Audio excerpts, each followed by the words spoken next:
Hello. Hello, everyone, and welcome to this series of Understanding Your ICF Credentials. I remember long back, I think it was approximately 10, 12 years back, and I was working in an MNC organization. And we typically went for this team building workshops. There was a lot of conflict that was happening within the department. There's a lot of conflict which is happening between the people of the sub departments as well. And, everyone was like, my way is the right way and I have to do it this way and I need this data from you and I do not trust you. And there was a whole lot of trust issues, a whole lot of issues going on in supporting each other to move the department ahead. And it's kind of funny because I was really working in the HR department, right? So all this was happening, and in the midst of this we went for a team building activity outdoors. It was obviously a lot of fun when you went for the team building activity, and we were all together. We were playing games. We did all the exercises. We did the rope climbing exercise and a whole lot of different exercises. There were exercises in which you had to really trust your team members together as well, so that if you don't trust your team members, you will actually fall and you could really hurt yourself, right? So this entire team building exercise was there. And of course, the entire idea at the end of it was that you trust your team members and they are going to be there with you.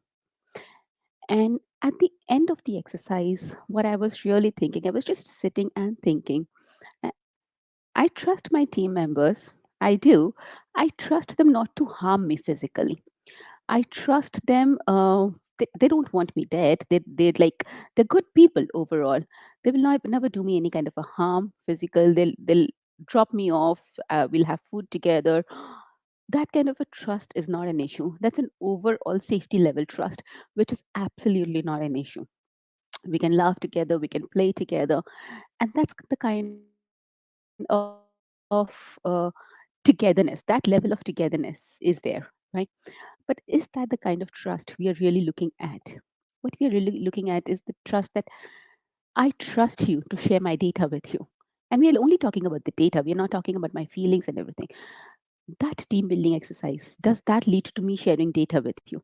That team building exercise does not really necessarily lead to me becoming more open that this person, XYZ person, is not going to stab me in the back to move ahead in the organization, right? And that's a lot of trust issues that is there in the organization, and sometimes even in the family as well, right? Even among friends as well. I want to look better, and there's a lot of peer comparison that happens. What in coaching, when we talk about trust and safety, cultivating trust and safety, it's not really the trust that I'm going to do any physical kind of a harm to you. That's not there. uh, we are there together, we trust each other at a surface level, but is there a deeper level trust? Does your client, as a coach, does your client really trust you to share their innermost feeling with you? Does the client become completely open and vulnerable in front of you to express thoughts that possibly even the client has never thought about? Do you, as a coach, or even as a leader or a parent, do you trust your client or your subordinate or your team members or your children? It's just that kind of a trust that is there. Do you trust them to share things with you? Are you open and vulnerable to them? Because one of the ways of cultivating trust is that you yourself also become open and vulnerable. Unless and until you are so, it's very, very, very difficult for the other person also to be trusting you. So, the way ICF says what trust and safety is, and it's a beautiful word, it's called cultivating trust and safety. It's not being in trust and safety, it's not just having trust and safety. It's cultivating trust and safety, which means it's an ongoing exercise. It is really something that does not happen at one point in time. It does not happen just, I have said I will keep it confidential and it just remains there. It's a demonstration that happens regularly. You're cultivating it. It's something that's there on a continuous basis. in the various small acts that you do? Are you helping the client be fully themselves? Is the client feeling judged? Is the client feeling, or is the client feeling valued by whatever they are in whatever they are sharing with you? So this is something that is there happening regularly between you and the client, right? And that is what entire thing about cultivating trust and safety is. So let's look at what ICF says for a moment. ICF defines cultivating trust and safety as partners with the client to create a safe, supportive environment that allows the client to share freely, maintains a relationship on mutual respect and trust. Okay. So it's really about the safe environment that is there, which allows the client to share freely. And this environment again is not about having a lot of essence, or having a beautiful room. It's the environment, the energy that is there between two people. And that is why this environment could also be on a phone call or a Zoom call, and you could be sitting miles apart and yet be extremely trusting to each other. Or you could be sitting in the same room, but not having the best of ambience, so to say, right? But this environment is truly about the energy that is there between the two people. Because a lot of people think that if I have the best location, if I have the best services, if I have the best coffee, my client is going to feel very comfortable. The client feel comfortable with all of that. The client will feel more comfortable if the client just feels safe in completely sharing their heart and soul with you. Are you open to allow the client to be truly themselves? So, one of the parameters that is there is seeks to understand the client within their context, which may include their identity, environment, experience, values, and beliefs. So, are you really seeking to understand the client, or are you just listening to answer? So it's a very it's commonly said, and I don't know who said it first, but it's commonly said that are you listening to answer or are you listening to understand? So when you're listening to understand your client, when you're fully present with the client, and when you're fully present with the client, are you allowing the client to express whatever is their identity, environment, experience, values, or beliefs? Or are you saying, no, this value is not right and you should do this? Are you becoming judgmental of the client?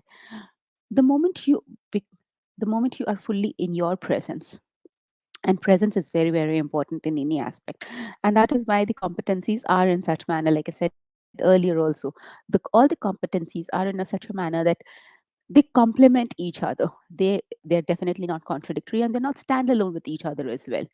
When you are maintaining presence within yourself, within the coaching session, when you have that presence, that's when you become that's when you're also able to create that trust and safety in the client. That's when you're also able to raise awareness of the client, right?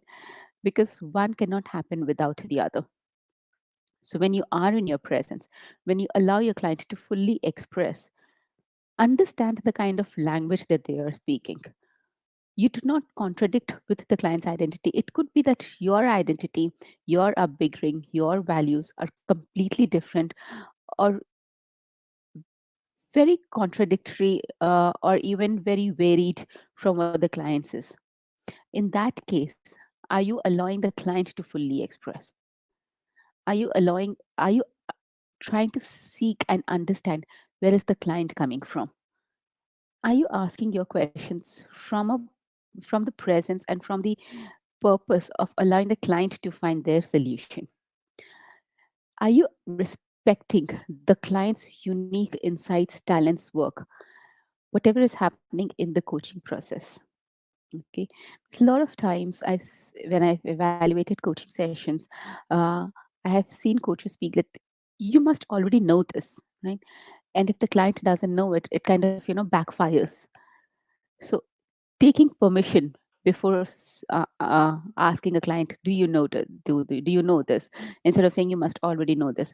So small questions, the tonality, everything can make a difference. When you are giving an insight, do you take permission before giving an insight? Are you asking, can I, there is something coming to my mind, can I share it with you? Or just abruptly starting some of your own story that might stop the client's flow of thought as well. If you're interrupting the client again and again, that might stop the client's flow as well. And the client might completely lose trust in you. Right? So, a lot of things, when you are aware of what you are doing, when you are aware of what you're saying, when you are aware of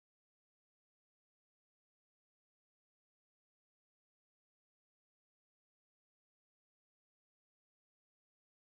aware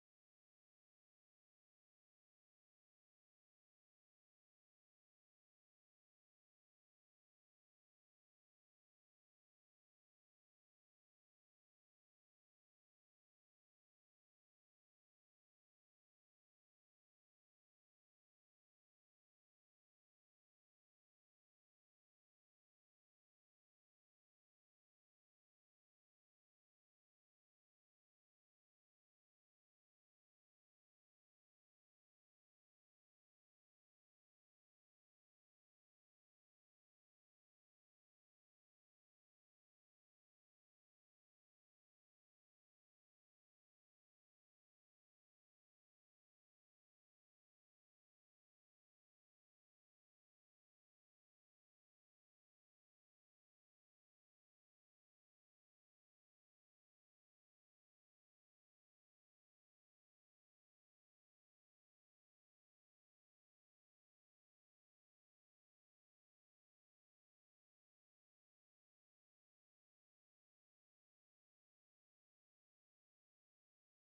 what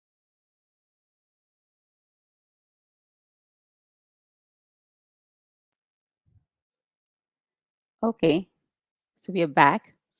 Now, there was a slight problem in the network. Uh, in fact, there was a power failure, so the network went. So we are back, and it's the first time that the network has gone in between the session. So I'm not sure whether it's picking where it is picking up from. So anyway, just coming back to the thing. Now, this is a very classic example. If there is something that's happening in between, are you losing your control, or are you continuing from there? If there is a, if the client starts, expressing too many emotions, or if your computer fails, or if the client's computer fails, right? Are you blaming, or are you getting angry? uh, are you completely naturally yourself and saying that, yeah, things happen, life happens, and you continue with it? It's not just about what the client is sharing about the topic that is there. The trust and safety has to be an overall thing. It is really to be in any one of the aspects of life. If you make the client feel safe, it continues to cultivate from there. It's not it's not about saying that, okay, I will not judge you over here, but over here I can tell you what to do and what not to do. So it's really not one versus the other. It's just a continuous stream that has to be there, right? So let me ask you this. um, you know there are sessions which is there, and this is something that came out right from the coaching, one of my coaching sessions.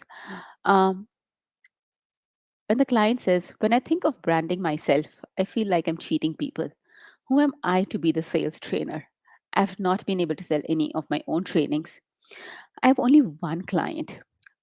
People keep lying and saying one thing, whereas meaning the other. How am I supposed to look at myself in the mirror if I keep lying to everyone? My consciousness does not allow me to do so. When your client is expressing all this as a coach, what would be your best response? Think about it. When I was supervising a coaching session, this is what the coach said. You have to understand branding is a must in today's day and age. If you do not brand yourself, no one will recognize you. Is this a correct answer or not a correct answer? What will happen if the client says, if the coach says so? When the client is expressing, when I think of branding, I feel like I'm cheating people. And the client says, the coach says, you have to understand branding is a must in today's day and age. If you do not brand yourself, no one will recognize you. Well, right here, the client, it's quite possible that the client feels cornered. The client loses trust in themselves, right? It's not even about losing trust in the coach. The client already knows that uh, there's a whole lot of human noise about the think that branding is required and branding is a must. And the client is sharing something very deep that I cannot do branding because I think it's people when they are branding, they are saying one thing and they're doing something else, right? Instead of taking a clue from here, what the coach here said was, you have to do branding. It's an absolutely must. In this case, the coach has failed to show support, empathy, and concern for the client. And the coach has really not acknowledged the client's unique talents, insights, and the whatever the client is sharing in the coaching process. When the client says, I do not feel comfortable with it because it's almost like cheating. If I can just use that word, it's like the client feels like it's like cheating. That's an insight that the client has shared in the coaching session. Whereas the coach has completely missed this and gone ahead without showing any kind of a support and empathy for the client. The coach has just overpowered and overbearingly just said that, you must do uh, branding. It's an absolutely must in today's day and age. So, this, whether the coach is right or wrong, it's not advising that the client needs. The client knows at some level that it's probably required. Or maybe the client will come up with something completely different. It's for the coach and the client to decide. And it's really for the coach to raise their awareness and for the client to come up with the solution that is there within the client. So that's from my side. It does happen in the coaching session as a coach that there are times when we do make such statements. I have done that in so many of my coaching sessions. But it's really about being continuously aware of what you are doing, uh, and continuously keeping improving your coaching sessions as well. And each competency is like that, because when you are continuously working on yourself, you're continuously also helping your client improve what the client really wants to work on. If you have any questions or any comments, please feel free to share, and I will answer them right now. Interestingly, there was one question that I had received earlier about a tri-party contract. How do you build trust and with a client who has been nominated by the organization? So there was one particular person, one particular coach who was feeling very cornered, who was not feeling very comfortable with the way the client in this case was interacting, because the client had been appointed by the organization. The coach had been appointed by the organization for this client, and the client was not very open to it. Now, on one hand, we already have the coaching agreement which is there, and we make that very very clear to the client, saying that everything is going to remain confidential, and whatever you share with me in the coaching session is between you and me, and it's not going to go to the HR or the boss or anyone else in the organization. So that's something which is already very clear. The other thing is, like I said, it's about cultivating the trust.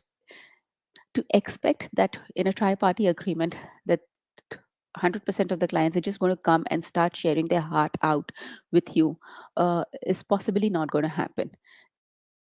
Process that will happen one bit at a time, and you can start with some smaller issue. You can just start saying that, what is it that you want to talk about, and from there, or just show the client the part that this is what we wanted to talk about, and continuously say that, uh, whatever is there, it's going to remain between us.